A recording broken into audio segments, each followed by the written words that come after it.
ایسی لوگوں کو دیوس کہا ہے قرآن نے، بھڑوا۔ تیری لڑکی بھاگی کیسے؟ تیری لڑکی گئی کیسے؟ تیری لڑکی اس لڑکے کے ساتھ لنک میں آئی کیسے؟ تو کر کیا رہا تھا؟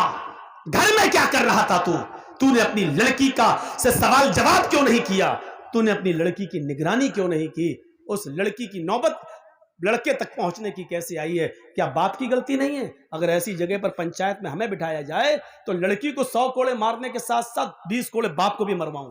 تیری تربیت اچھی نہیں تھی اس لیے لڑکی بھاگی ہے، تو بھی مجرم ہے۔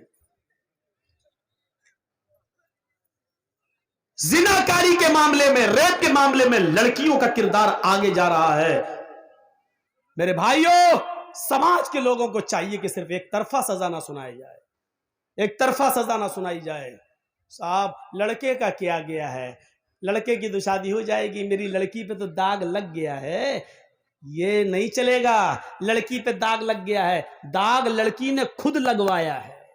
میں مانتا ہوں لڑکے کی بھی غلطی ہے، لیکن سزا ملنی ہے تو دونوں کو ملنی چاہیے تھی، لیکن سزا آپ دونوں کو کہاں دے رہے ہیں؟ لڑکا لڑکی کو لے کے بھاگا، دونوں اپنی اپنی مرضی سے بھاگے، دونوں اپنی اپنی مرضی سے گئے، پنچایت فیصلہ سناتی ہے 2 لاکھ روپے لڑکا لڑکی کو دے گا۔ با صاحب یہ کہاں کا انصاف ہے؟ یہ کہاں کا نیائے ہے؟ یہ چیز غلط ہے۔ حضرت عمر کے فیصلے اسی قسم کے ہوا کرتے تھے کہ وہ کسی کو شکایت کا موقع نہیں دیا کرتے تھے، بلکہ اپنے اوپر، ہاں یقین نہیں آتا ہے تو سنیے حضرت عمر کا ایک فیصلہ۔ ایک عمر فاروق کے ملک شام کے اندر ایک یہودی بچہ تھا، چھوٹا سا بچہ تھا، 13-14 سال اس کی عمر تھی، گھوڑا دوڑانے میں بڑا ماہر تھا۔ اسی بستی کے اندر عمر ابن عاص تھے، حضرت عمر ابن عاص کو گورنر بنا کر بھیجا گیا تھا۔ عمر ابن عاص کے بیٹے نے کہا کہ کوئی گھوڑا مجھ سے آگے اور تیز دوڑا کر دکھلائے۔ اس بچے نے چیلنج قبول کر لیا کہ میں آپ سے اچھا گھوڑا دوڑا لیتا ہوں۔ عمر ابن عاص کے بیٹے نے کہا چاؤ دوڑاؤ۔ دونوں اپنے اپنے گھوڑے کو دوڑانے لگے۔ گھوڑا بچے کا، یہودی بچے کا گھوڑا آگے نکل جاتا ہے، عمر ابن عاص کے بیٹے کا گھوڑا پیچھے رہ جاتا ہے۔ اب عمر ابن عاص کے بیٹے کو غصہ آیا، میں گورنر کا بیٹا اور یہ یہودی کا بچہ آگے نکل گیا مجھے پیچھے کر کے۔ جب گھوڑے پہ سے اترتا ہے عمر ابن عاص کا بیٹا تو اس نے اس یہودی بچے کو ایک زوردار تھپڑ مار دیا چہرے پر، تاڑ۔ اس یہودی بچے نے کہا آپ نے مجھے بنا غلطی کے مارا ہے، جب شرط تھی تم نکلو یا میں آگے نکلوں، جب میں آگے نکل گیا تو آپ نے مجھے بغیر غلطی کے کیسے مار دیا ہے؟ میں آپ کی شکایت عمر ابن عاص سے کروں گا، اس ملک شام کے گورنر سے کروں گا۔ بس، اور سنو ادھر دیکھو، جب اس نے یہ کہا کہ میں آپ کی شکایت گورنر سے کروں گا یہودی بچے نے، تو عمر ابن عاص کا بیٹا کیا بولا؟ ہاں جا جا جا کر لینا میرے باپ سے شکایت۔ عمر ابن عاص تو میرا باپ ہے، جس گورنر سے تو شکایت کرنے جا رہا ہے نا وہ تو میرا باپ ہے، میرا کوئی کچھ نہیں کر پائے گا، میں اس شہر کے گورنر کا بیٹا ہوں۔ وہ یہودی بچہ چپ ہو گیا۔ جب تم گورنر کے بیٹے ہو تو تمہارا کون کیا کر لے گا؟ لکھیم پور کھیری میں کسانوں کے اوپر وہ لڑکا گاڑی چلا دیتا؟ نہیں چلایا، کیوں؟ کیونکہ منتری کا بیٹا تھا۔ جب اس کو اس بات کا تکبر ہے کہ میں منتری کا بیٹا ہوں، میرا کوئی کچھ نہیں کر پائے گا، تبھی تو اس نے گاڑی چلائی۔ یہی یہ عمر ابن عاص کا بیٹا خاموش ہو گیا۔ اس نے کہا ٹھیک ہے۔ 1 مہینے کے بعد حضرت عمر ملک شام پہنچے۔ حضرت عمر دیکھتے تھے کس بستی میں کہاں کیا ہو رہا، وہاں کے لوگوں سے پوچھتے تھے کہ تمہارے ہاں سارے انتظام صحیح ہے، گورنر ٹھیک کام کر رہا کہ نہیں کر رہا۔ ہر ایک کی کلاس لی جاتی، جیسے یہاں ممتا دیدی آتی ہیں تو ہر MLA کی کلاس لیتی، ہاں کیا تم صحیح کر رہے ہو، فلاں کر رہے ہو، تو وہ دورہ کرتی ہیں ہر چھیتر کا۔ ایسے ہی کوئی ڈانٹتی بھی ہے کسی کو، پھٹکارتی بھی ہے کسی کو، تو ایسی حضرت عمر دورہ کرتے تھے، دورہ شہروں کا، اور پوچھتے تھے کہ آپ کو جو گورنر دیا وہ صحیح کام کر رہا ہے کہ نہیں کر رہا ہے۔ جب اس بچے کو پتا چلا آج حضرت عمر آ رہے ہیں تو وہ بھی پہنچ گیا۔ جنتا دربار لگا، لوگوں نے اپنی اپنی شکایتیں کی، کسی کو کوئی شکایت ہی نہیں ملی۔ حضرت عمر نے فرمایا اس کا مطلب عمر ابن عاص تمہارے درمیان بالکل صحیح کام کر رہے ہیں، کسی کو کوئی شکایت نہیں ہے۔ سب نے کہا نہیں ہمیں کوئی شکایت نہیں ہے۔ پیچھے ایک بچہ بیٹھا تھا، ہاتھ جوڑ کے کھڑا ہو گیا، امیر المومنین مجھے شکایت ہے۔ ادھر آؤ بیٹا، ادھر آؤ. یہ نہیں کہا کہ سارے لوگوں کو شکایت نہیں, تجھے شکایت ہے. ہمارے یہاں یہی تو ہوتا ہے نا, سب خاموش, تو ہی بول رہا ہے, چپ ہٹ, اے بیٹا ادھر آؤ, ادھر آؤ. اس کو چوما, اس کو بوسہ دیا. اس یہودی بچے کے ماتھے پر انہوں نے پیشانی پر بوسہ دیا, اس کو چوما اور اپنی گود میں بٹھا لیا. بیٹے ڈرنے کی ضرورت نہیں ہے, سچ بتاؤ تمہیں کیا پریشانی ہے. کہا امیر المومنین میں یہودی ہوں. کہا بیٹے مذہب نہیں پوچھ رہا ہوں تمہارا کیا ہے, تم صرف یہ بتاؤ کہ تمہیں پریشانی کیا ہے. کہا امیر المومنین عمر ابن عاص کا جو شہر کے گورنر, ان کا بیٹا میرے ساتھ گھوڑا دوڑا رہا تھا. کہنے لگا کون آگے نکلتا کون پیچھے. ہم نے گھوڑا دوڑانا شروع کر دیا, میرا گھوڑا آگے نکل گیا. ان کو غصہ آیا ان کے بیٹے کو, اور انہوں نے آ کر میرے ایک چہرے پر ایک زوردار تھپڑ مارا. تیری ہمت کیسے پڑی اپنے گھوڑے کو مجھ سے آگے نکالنے کی. امیر المومنین نے فرمایا بیٹے جب اس نے تمہارے گال پہ تھپڑ مارا تھا تو تم نے یہ شکایت عمر ابن عاص سے کیوں نہیں کی, گورنر سے کیوں نہیں کی. کہا امیر المومنین میں گورنر سے شکایت کرنے آ رہا تھا. ان کا بیٹا کہنے لگا جا جا, گورنر میرا کیا کر لے گا, وہ تو میرا باپ ہے, میں تو اسی گورنر عمر ابن عاص کا بیٹا ہوں, تجھے جہاں جانا ہو جا, میرا کوئی کچھ نہیں کر پائے گا, میرا باپ اس شہر کا گورنر ہے. حضرت عمر فاروق کی آنکھوں میں خون اتر آیا. کہا بیٹے اب تم اترو, ہماری گود سے اترو. حضرت عمر فاروق نے ایک ٹیڑھی نظر عمر ابن عاص کی طرف ڈالی. اے عمر, جب اللہ نے لوگوں کو آزاد پیدا کیا ہے تو تم کون ہوتے ہو کسی کو غلام بنا کر رکھنے والے. عمر ابن عاص نے کہا امیر المومنین اس میں میری کیا غلطی ہے, نہ میرے بیٹے نے مجھے کچھ بتایا اور نہ اس یہودی بچے نے مجھے کچھ بتایا. آج یہ فرمان, آج یہ بات میں نے سنی ہے, اپنے بیٹے کو میں بلا رہا ہوں. بلایا, گھر سے بیٹا آیا, نکل گا. یہودی بچے کے سامنے بات ہوئی اور عمر ابن عاص کے بیٹے نے اپنا جرم قبول کیا. جی ہم نے مارا. فرمایا کہ اب تمہیں بھی ایک تھپڑ مارا جائے گا. کہا ٹھیک ہے مارو. کہا اس یہودی بچے سے نہیں. کیوں؟ اس نے پوری طاقت سے مارا, اور بچہ بیچارہ کتنی طاقت سے مارے گا. پھر بھی بچے کی ہاتھ کی طاقت اور اس بڑے لڑکے کی طاقت میں فرق ہے, اس لیے میرا جلاد تمہارے لڑکے کو تھپڑ مارے گا. کہا ٹھیک ہے. جلاد سے کہا ایک تھپڑ زوردار عمر ابن عاص کے بیٹے کو سب کے سامنے رسید کرو. اس جلاد نے پوری طاقت سے ایک تھپڑ بیٹے عمر ابن عاص کے بیٹے کے چہرے پر تھپڑ رسید کر دیا, زوردار تھپڑ جڑ دیا. چلو ہٹو, انصاف ہو گیا. حضرت عمر فاروق نے کہا بھی انصاف نہیں ہوا. اے عمر ابن عاص اب تم ادھر آؤ. حضرت عمر ان کے قریب آئے. حضرت عمر نے جلاد سے کہا ایک تھپڑ اس گورنر کے چہرے پر بھی مارو. لوگوں نے کہا امیر المومنین یہ کیا ظلم ہو رہا ہے, جس نے تھپڑ مارا تھا اس کو سزا مل گئی ہے. فرمایا نہیں, میں جو کہہ رہا ہوں وہ کرو. پھر حضرت عمر فاروق کے جلاد نے ایک تھپڑ عمر ابن عاص کے گال پر بھی رسید کر دیا ہے, مار دیا زور سے. عمر ابن عاص کی آنکھوں میں آنسو آ گئے, کیونکہ بھرے مجمع کے اندر ان کو جلاد نے تھپڑ مارا ہے, ایک انسلٹ سی محسوس کرتے ہیں. لیکن حضرت عمر کے حکم کے آگے کیا کر سکتے تھے. حضرت عمر فاروق سے پوچھنے لگے امیر المومنین ٹھیک ہے آپ کا فیصلہ سر آنکھوں پر, لیکن اتنا بتا دیجئے کہ مجھے کس جرم میں تھپڑ مارا گیا ہے, میرا قصور کیا ہے. آپ اگر یہ غلطی بتا دیں گے تو میں آئندہ اس غلطی کی اصلاح کر لوں گا, پھر میں وہ غلطی بار بار نہیں کروں گا. فرمایا آئے عمر ابن عاص تیری غلطی یہ ہے کہ تو نے اپنے بیٹے کو صحیح تعلیم نہیں دی, تو نے اپنے بیٹے کو صحیح تربیت نہیں دی. اگر تو نے اپنے بیٹے کو صحیح تعلیم دی ہوتی تو تیرا بیٹا یہ نہیں کہتا میں گورنر کا بیٹا ہوں, میرا کوئی کچھ نہیں کر پائے گا. تیرے بیٹے نے جب یہ کہا جا جا جہاں جانا ہو جا, میرا کوئی کچھ نہیں کر پائے گا, میں اس شہر کے گورنر کا بیٹا ہوں. یہ تھپڑ مارنے کی جرت تیرے بیٹے کو اس لیے ہوئی کیونکہ اس کو معلوم تھا کہ میرا باپ گورنر ہے. اب تیرا بیٹا کبھی کسی کو ناجائز تھپڑ نہیں مارے گا, کیونکہ اس کو معلوم ہو گیا کہ گورنر ہو یا عام آدمی, عمر کے ریاست میں اور عمر کی خلافت میں سب برابر ہیں, کوئی اونچا نہیں ہے کوئی نیچا نہیں ہے.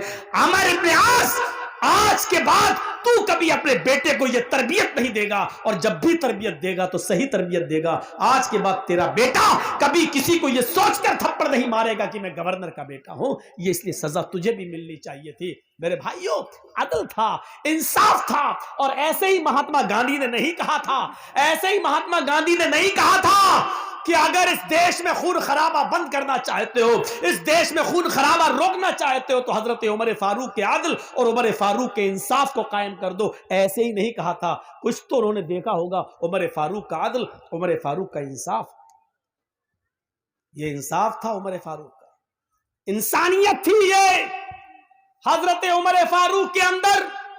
نہ امیر نہ غریب، خود انہوں نے اپنے بیٹے کو سزا دی۔ جانتے ہو اسی ملک شام کے اندر ان کا بیٹا رہتا تھا، اور اس نے کھجور کے سڑ جانے کے بعد جب وہ نبیذ بن گئی اور اس میں نشہ آ گیا تو حضرت عمر فاروق کے بیٹے نے وہ پی لیا تھا، اور پینے کے بعد ان کو نشہ آ گیا۔ انہوں نے کہا یہ تو غلط ہوا میرے ساتھ، میں سمجھا کہ صحیح ہے لیکن نشہ آ گیا اس کے اندر، کھجور سڑ گئی، نبیذ بن گئی۔ عامر ابن عاص کے پاس گئے عمر فاروق کے بیٹے اور کہنے لگے کہ میں نے نشے والی چیز استعمال کر لی ہے، لہٰذا مجھے سزا دے دو۔ حضرت عامر ابن عاص نے عمر فاروق کے بیٹے کو کھڑا کر کے 40 کوڑے پڑوا دیے۔ یاد رکھنا کتنے؟ 40۔ مدینے میں جب عمر فاروق کو پتا چلا کہ شام کے اندر میرے بیٹے نے نبیذ پی لی اور اس کو نشہ آ گیا تھا، اور عامر ابن عاص نے ان کو 40 کوڑے مار دیے، لیکن ان کو یقین نہیں آیا۔ انہوں نے اپنا گھوڑا بھیجا اور عامر ابن عاص کو ایک لیٹر لکھا کہ اس نئے گھوڑے کے اوپر میرے بیٹے عبداللہ کو بٹھا کر اس کو یہاں روانہ کر دیا جائے، یہ میرا حکم ہے۔ لہٰذا جب یہ گھوڑا ملک شام پہنچتا ہے تو اس گھوڑے کے اوپر بیٹھ کر عامر ابن عاص نے ان کے بیٹے یعنی عمر فاروق کے بیٹے کو ملک مدینے کے اندر روانہ کر دیا۔ بیٹے نے سوچا کہ مدینے میں میرے ابو مجھے بلا رہے ہیں میرے گھر، میں اپنی ماں باپ سے ملوں گا۔ جب بیٹا مدینے میں اترتا ہے اور اپنے گھر کی طرف جاتا ہے تو کیا دیکھتا ہے کہ گھر پہ پہرے دار بیٹھے ہوئے اور وہ کہہ رہے ہیں اے امیر المومنین کے بیٹے، تمہیں گھر جانے کی اجازت نہیں ہے، پہلے اپنے باپ کے دربار میں جاؤ۔ بیٹا امیر المومنین کا بیٹا اپنے باپ کے دربار میں جاتا ہے، باپ نے کہا بیٹے آؤ، اچھا ہوا جلدی آ گئے ہو۔ فرمایا کہ لوگوں جلاد کہاں ہیں؟ جلاد بیٹھے ہوئے تھے۔ فرمایا میرے بیٹے کو یہیں سامنے کھڑا کر دو، میدان کے اندر کھڑا کر دو۔ پھر کہا میرے بیٹے کو 40 کوڑے اب مارو، اور ایک جلاد 10 کوڑے مارے گا اور ہٹ جائے گا، پھر دوسرا جلاد آئے گا وہ 10 کوڑے مارے گا ہٹ جائے گا، پھر تیسرا جلاد آئے گا وہ 10 کوڑے مارے گا ہٹ جائے گا، پھر چوتھا جلاد آئے گا پھر وہ 10 کوڑے مارے گا اور پھر وہ بھی ہٹ جائے گا، کیونکہ زور زور سے کوڑے پڑیں گے تو ایک جلاد 10 کوڑے مارنے کے بعد تھک جائے گا، پھر وہ اتنی زور سے نہیں مار پائے گا جتنی زور سے مارنا چاہیے، اس لیے 10 کے بعد دوسرا مارے گا تاکہ کوڑوں کی سختی میں کمی نہ آنے پائے، اس کی شدت میں کمی نہ آنے پائے۔ بیٹا چیختا رہا ابو مجھے ایک جرم کی 2 بار سزا کیوں دی جا رہی ہے؟ میں نے 40 کوڑے ملک شام کے اندر کھا تو لیے، اللہ کے رسول کا فرمان تو یہی ہے اگر کوئی شراب پی لے تو اس کو 40 کوڑے مارے جائیں، اگر میں نے دھوکے سے غلطی سے یہ جانتے ہوئے کہ اس میں نشہ نہیں اور پی لی اور بعد میں نشہ آ گیا تو اس جرم کی مجھے سزا مل چکی ہے۔ حضرت عمر نے کچھ نہیں کہا، بیٹے پہلے 40 کوڑے کھاؤ اس کے بعد میں تمہاری سنوں گا۔ جب 40 کوڑے پوری طاقت سے پڑ چکے اس کے بعد حضرت عمر فاروق کا بیٹا بیٹھ گیا، اس لیے کہ اب اس کے جسم میں اتنی طاقت نہ رہی کہ وہ اپنے پیروں کے بل اٹھ کر اپنے گھر جا سکے۔ حضرت عمر نے اس کو گھر پہنچانے کا انتظام کیا، ٹھیلا ویلا منگوایا، اس زمانے کی جو گاڑیاں چلتی تھی اس گاڑی کو بلوایا اور اس پر بٹھایا۔ بیٹے نے کہا ابو جان آپ نے جو کیا ہوگا وہ اچھا ہی کیا ہوگا، لیکن اتنا مجھے پتا ہے کہ آپ نے آج میرے ساتھ اچھا نہیں کیا ہے، کیونکہ جس جرم کی سزا میں پا چکا تھا مجھے دوبارہ اس جرم کی سزا کیوں ملی ہے؟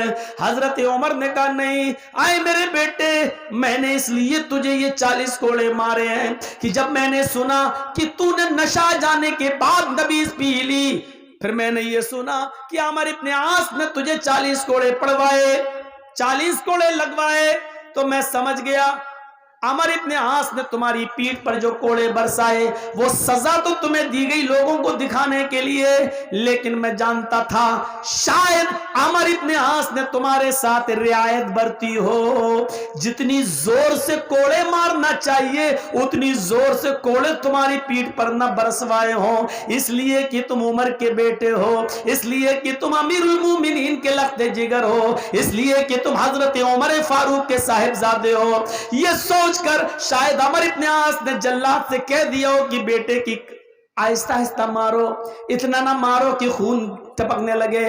میرے بیٹے عمر ابن عاص نے جب کوڑے تمہارے جسم پہ مارے تو تمہاری یہ حالت نہیں تھی، تمہاری یہ حالت نہیں تھی، تم چل رہے تھے، پھر رہے تھے، دوڑ رہے تھے، لیکن آج 40 کوڑے کھانے کے بعد تم اپنے گھر جانے کے لائق نہیں رہے، اس لیے آج تمہیں صحیح سزا ملی ہے، اس سے پہلے تمہیں تمہارے جرم کی پوری سزا نہیں دی گئی تھی۔ میں نے سمجھ گیا کہ عمر ابن عاص نے تمہارے ساتھ رعایت برتی ہے، تمہارے ساتھ کنسیشن برتا ہے، تمہیں جتنی زور سے کوڑے مارنا چاہیے تھا اتنی زور سے کوڑے تمہارے پیٹھ پر نہیں پڑے ہیں، آج پڑے ہیں۔ میں اللہ کے سامنے جواب دے سکتا ہوں کہ اللہ میں نے اپنے بیٹے کے ساتھ انصاف کیا ہے، جس نے اپنے بیٹے کے ساتھ یہ عدل کیا ہو، اپنے بیٹے کے ساتھ یہ انصاف کیا ہو۔ میرے بھائیوں ذرا غور کرو کہ دوسروں کے ساتھ اس کا انصاف کتنا زبردست ہوگا، اس کا انصاف کتنا بڑا ہوگا جو اپنے بیٹے کے ساتھ یہ انصاف کر رہا ہے۔ حضرت عمر تو اپنے بیٹے کو دوبارہ سزا دے رہے ہیں، آج ہماری پنچایتیں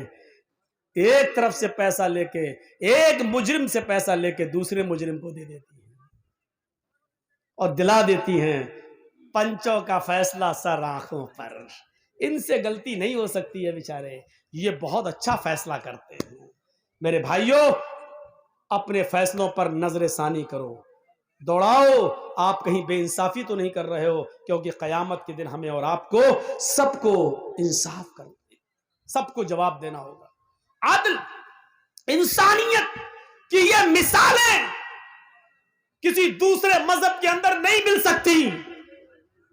ہم دیکھیں، نظریں ڈالیں، حضرت عمر فاروق رضی اللہ تعالیٰ عنہ کی زندگی کے ایک واقعے پر اور آ جائیے۔ رات کے اندر اندھیرے میں گشت کرتے ہیں، رات کے اندھیرے میں کون گشت کر رہا ہے؟ آج کل یہ معاملہ تو کسی کے اندر نہیں پایا جاتا ہے۔ رات کی تاریکی میں اچانک جاؤں اور دیکھیں کون بھوکا ہے، کون کھایا ہے، کون سو رہا، یہ کون دیکھ رہا ہے آج کل؟ نہ ہم نہ آپ۔ حضرت عمر رات کے اندھیرے میں نکلتے ہیں اور کافی دور پہنچ جاتے ہیں۔ جب کافی دور پہنچ گئے تو کیا دیکھتے ہیں کہ جھونپڑی کے باہر ایک آدمی رو رہا ہے، مسلمان نہیں ہے، اور سنو مسلمان نہیں ہے، رو رہا ہے۔ حضرت عمر اس کے پاس بیٹھ گئے اور اس کو معلوم نہیں کہ یہ عمر ہیں۔ یہ بھیا جس کو جانا ہو جاؤ یار، یہاں بات کیوں کر رہے ہو؟ دیکھو جاؤ بولو نہیں، اب تو میں معلوم ہے نا کہ 12:45 بج جائے اور اتنے بجے تک لوگ بیٹھے رہیں، یہ تو بڑی ہمت کی بات ہے۔ سردیوں کے دن ہیں، ٹائم 10 سے لیٹ نہیں ملنا چاہیے، اب 10 سے 12 تک بس جلسہ ختم ہو جانا چاہیے، لیکن اب کیا کریں، آپ کی بھی مجبوری ہے، ہمارے ساتھ بھی ایسا ہی ہوتا ہے۔ تو سنیے میرے بھائیوں، حضرت عمر اس کے پاس بیٹھ گئے، اس کو یہ نہیں معلوم کہ یہ عمر ہے، اور عمر رضی اللہ تعالیٰ عنہ کو یہ نہیں معلوم کہ یہ کون ہے، لیکن اتنا جانتے ہیں کہ یہ مسلمان نہیں ہے، کوئی یہودی ہے، عیسائی ہے، مجوسی ہے، کچھ۔ اس کے پاس بیٹھ گئے اور کہنے لگے کیا ہوا بھائی تمہیں، کیوں رو رہے ہو اتنی رات میں؟ اور سنو بڑا زبردست واقعہ ہے، اور ہمارے پنچایت کرنے والے لوگ بھی سنیں، حضرت عمر کا فیصلہ دیکھیے کیسا تھا۔ سنیے، اس آدمی نے کہا ارے جا یار، تو یہاں کے بیٹھ گیا، میرا دماغ ویسے ہی خراب ہے، تو اور خراب کرنے آ گیا۔ ہوتا ہے نا، ایک آدمی کو ٹینشن ہو اور آپ اس سے بار بار پوچھیں کیا، تو غصے میں جھنجلا جائے گا وہ، اب جا یار ہٹ۔ تو وہ تو ویسے ہی ٹینشن میں تھا۔ حضرت عمر اس کے پاس بیٹھ کے کہنے لگے بھائی کیا ہوا؟ اس نے کہا کچھ نہیں ہوا۔ بیٹھ گئے، کچھ تو ہوا ہے، ارے جا یار اپنا کام کر تو، اور میرا دماغ خراب کرنے آ گیا۔ ارے سنو تمہیں ٹینشن ہے مجھے بھی ٹینشن ہے. دیکھیے حضرت عمر الٹا چلتے ہیں. تم بھی رات میں یہاں بیٹھے ہو, میں بھی رات میں آیا ہوں, چلو ایک کام کرے, تم اپنا درد بانٹو, ہم اپنا درد بانٹتے ہیں. اب اس نے سوچا چلو یہ بھی پریشان ہے میں بھی پریشان ہوں, رات میں اتنی رات میں کون نکلتا ہے, تو دو پریشان ایک جگہ بیٹھ گئے. حالانکہ حضرت عمر پریشان نہیں تھے لیکن اس کی پریشانی جاننے کے لیے پریشان بن گئے. اس نے کہا بھائی, حضرت عمر نے کہا بتاؤ کیا بات. اس نے کہا میرے بھائی جب تم نے مجھے بھائی کہہ دیا تو سنو, اس جھونپڑی میں میری بیوی رہتی ہے, ہم دونوں بہت خوشی خوشی رہتے ہیں. میری بیوی مجھ سے بے انتہا پیار کرتی ہے, لیکن ہم غریب انسان ہیں. اسی گاؤں سے تھوڑی دوری پر ایک دوسرا گاؤں ہے, اس گاؤں سے ایک آدمی آتا ہے, طاقتور ہے, ہینڈسم ہے, خوبصورت ہے, طاقتور ہے, اور وہ جیسی آتا ہے وہ سیدھے میری جھونپڑی میں گھستا ہے, مجھے کان پکڑ کے باہر نکال دیتا ہے.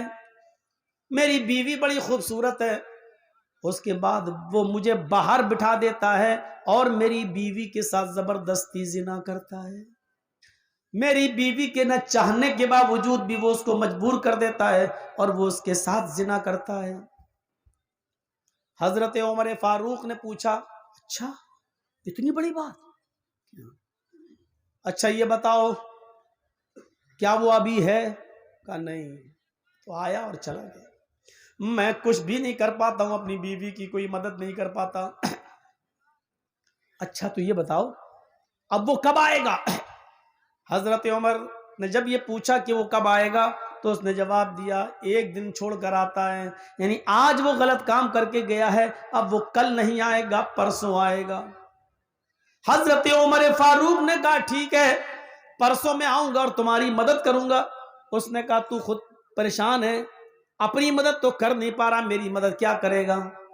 ارے جا یار, تو کہہ رہا تھا میں پریشان ہوں. کہا میں پریشان ہوں, میں بھی پریشان ہوں, پریشان نہ ہوتا تو میں رات میں کیوں نکلتا, لیکن میری پریشانی اتنی بڑی ہے کہ آئے میرے بھائی. حضرت عمر کہتے ہیں آئے میرے بھائی جب تو خود پریشان ہے تو میری پریشانی کو تو کیسے دور کرے گا, لیکن میں تیری پرسوں مدد کروں گا. اس نے کہا اچھا جاؤ ٹھیک ہے کر لینا. وہ سوچنے لگا ایسی تسلی دینے والے سبھی آتے ہیں, یہ بھی تسلی دے رہا ہے.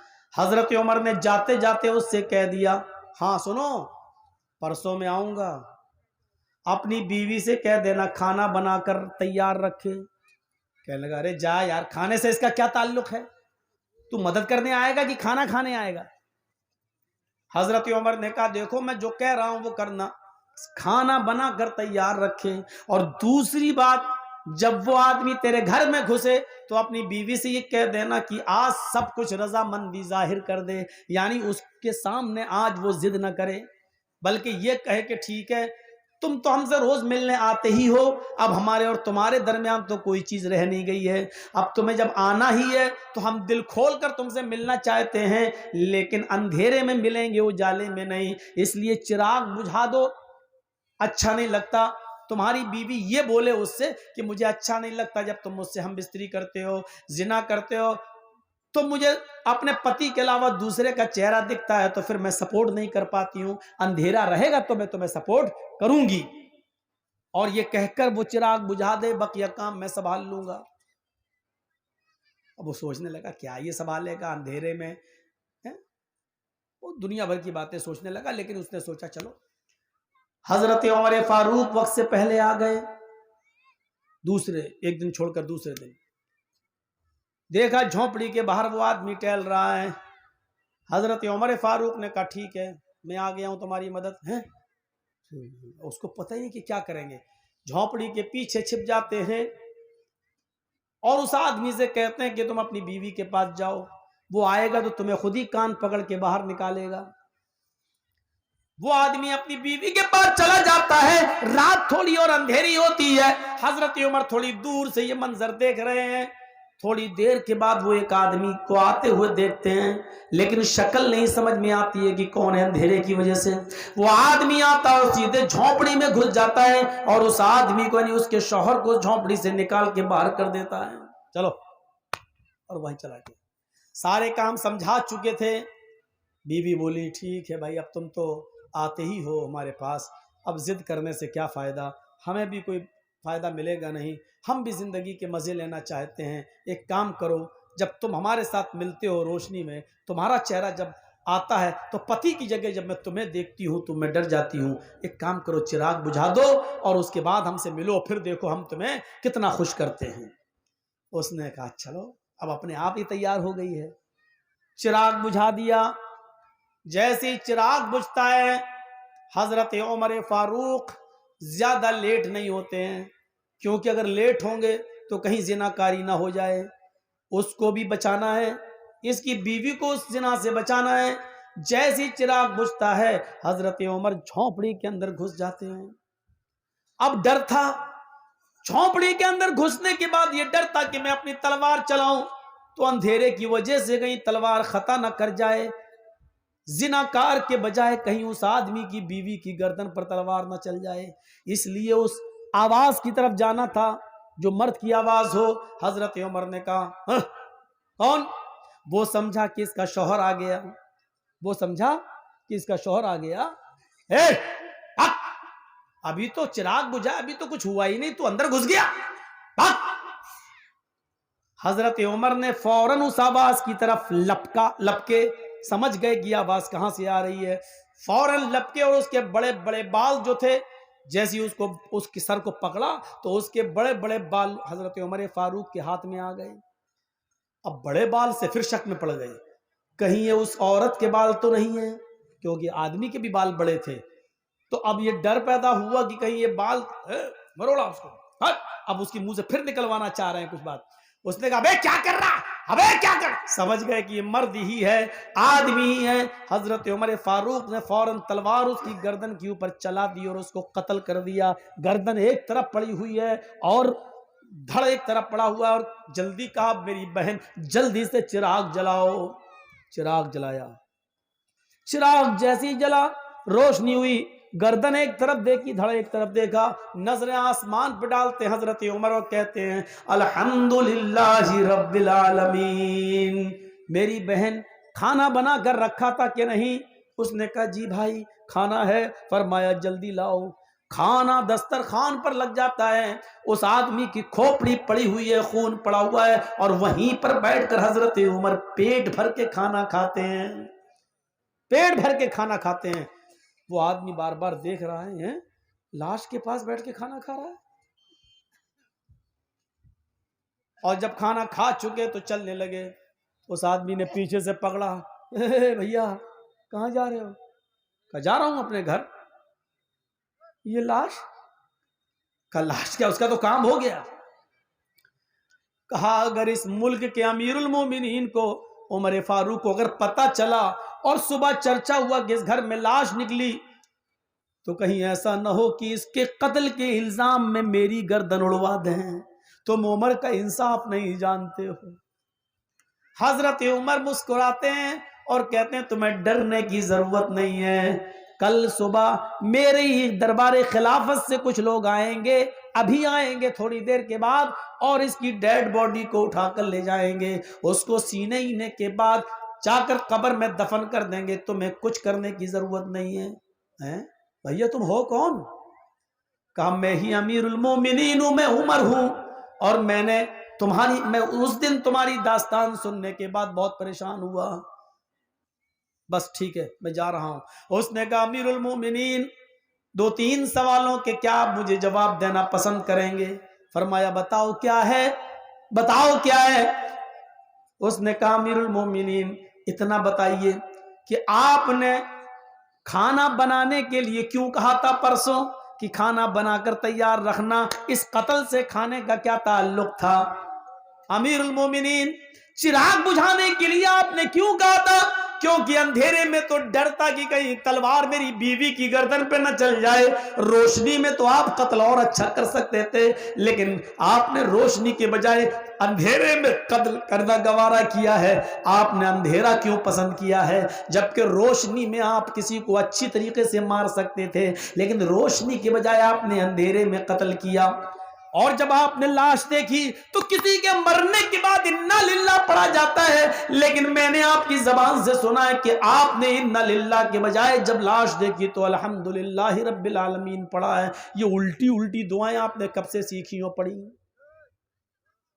اس نے حضرت عمر کا جواب سنو، کیا جواب تھا؟ حضرت عمر فرماتے ہیں، آئے میرے بھائی، جب تو نے مجھے اپنی داستان سنائی اور تو نے کہا کہ میں بھوکا ہوں، کھانا نہیں کھاتا اس لیے کہ میں اپنی بیوی کی مدد نہیں کر سکتا، جب تک میں اپنی بیوی کو ظلم سے بچا نہ لوں میں کھانا نہیں کھاؤں گا۔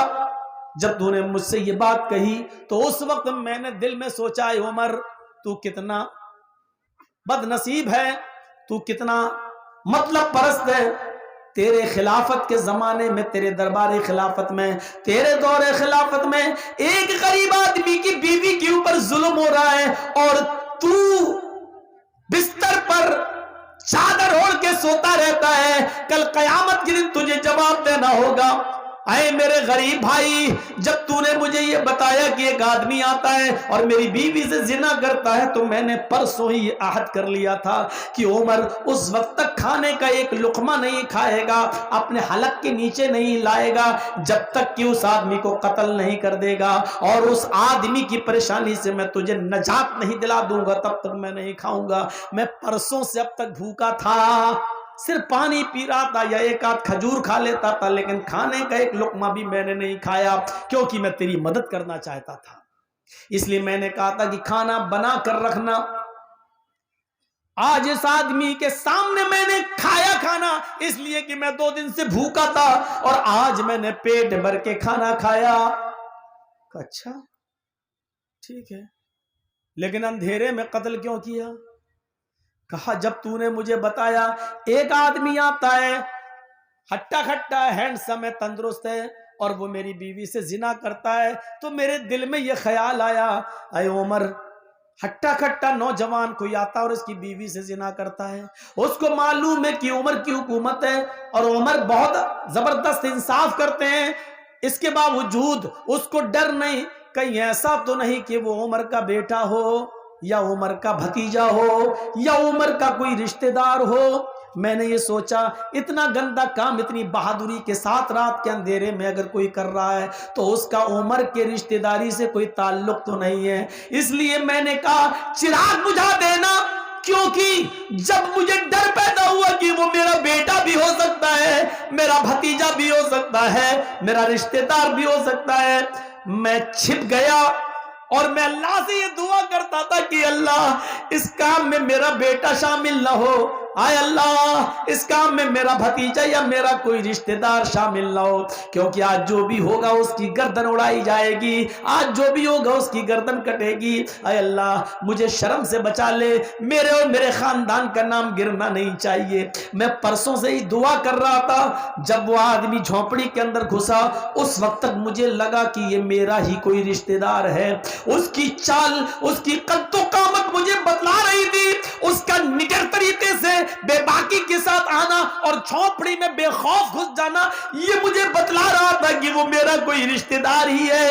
جب وہ اندر گھسا اور تمہاری بیوی نے اس کو اپنی باتوں میں لپیٹا اور چراغ بجھ گیا تو میں اندر گیا، اور چراغ بجھانے کے لیے میں نے ہی پرسوں کہا تھا تم سے، لیکن چراغ جب بجھ گیا میں اندر گیا، میں نے چراغ بجھانے کے لیے اس لیے کہا تھا کہ اگر چراغ چل رہا ہوتا اور میں جھونپڑی کے اندر گھس جاتا اور میری نظر پڑتی اس مجرم کے اوپر اور پتا چلتا کہ یہ تو میرا بیٹا ہے، میرا بھتیجا ہے یا میرا کوئی رشتہ دار ہے، تو ہو سکتا تھا کہ اپنے رشتہ دار یا بیٹے یا بھتیجے کو دیکھ کر میرا غصہ ٹھنڈا ہو جاتا اور پھر میں اپنی تلوار اس کی گردن پر نہ چلاتا اور تمہیں بلا کر رضامندی کا اظہار کرتا، لے دے کے معاملہ بنانے کی کوشش کرتا اور یہ کہتا کہ کچھ مال لے لے اور معاملے کو یہیں ختم کر دے۔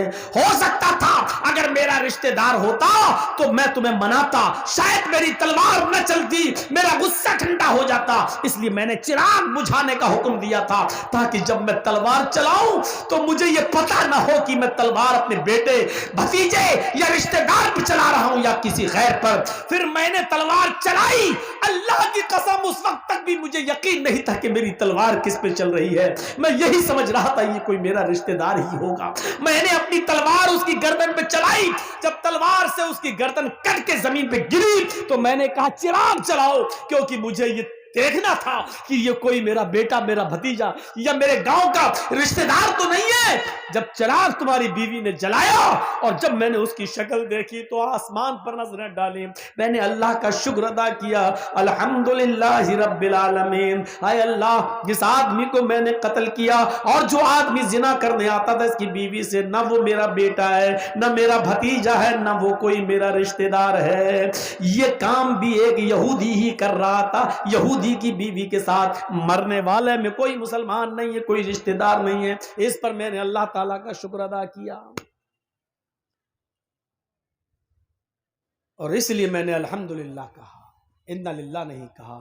تو میرے بھائیوں, اس طریقے سے عدل اور انصاف کرتے تھے.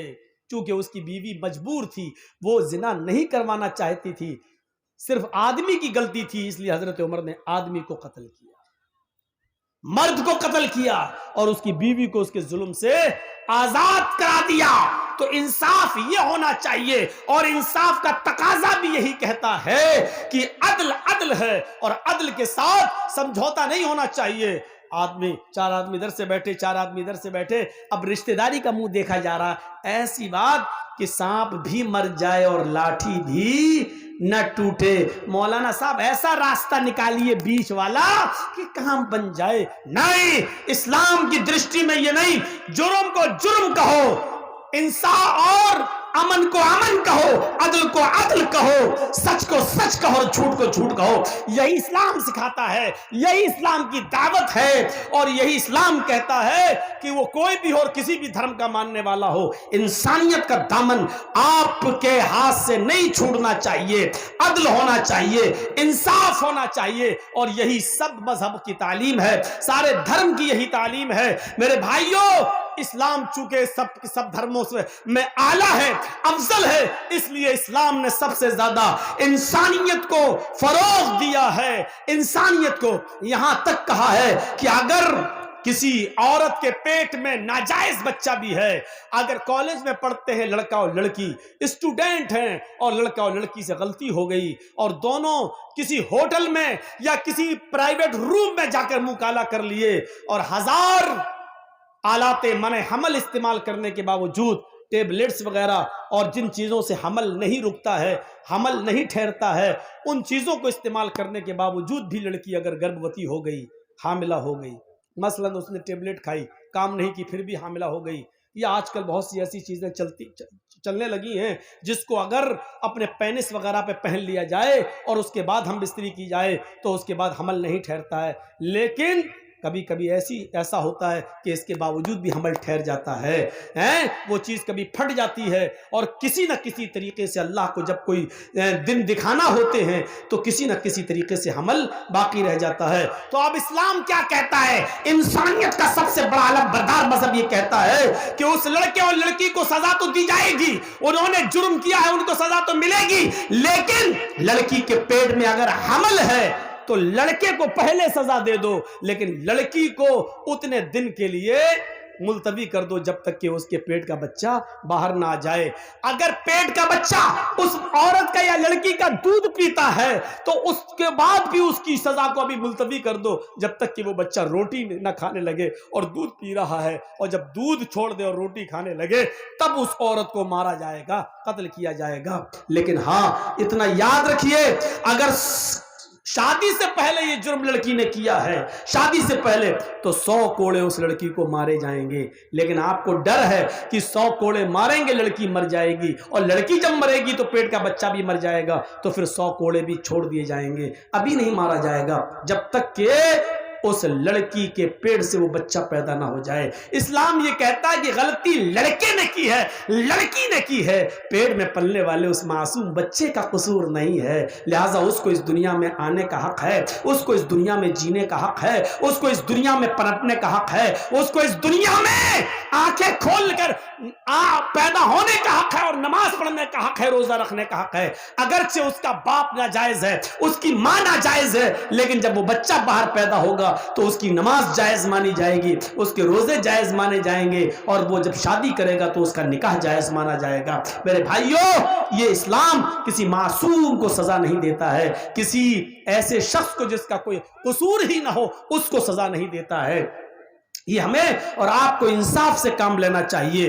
میری گھڑی میں 1:05 ہو چکے ہیں۔ میں نے کہا تھا کہ میں کچھ منتر بھی پڑھوں گا، لیکن چلیے کوئی بات نہیں، ہوتا ہے پھر کبھی سن لیجئے گا۔ منتر وغیرہ آج کل ان چیزوں سے بچیے، اسلام کے اندر پورے کے پورے داخل ہوئیے، قرآن و حدیث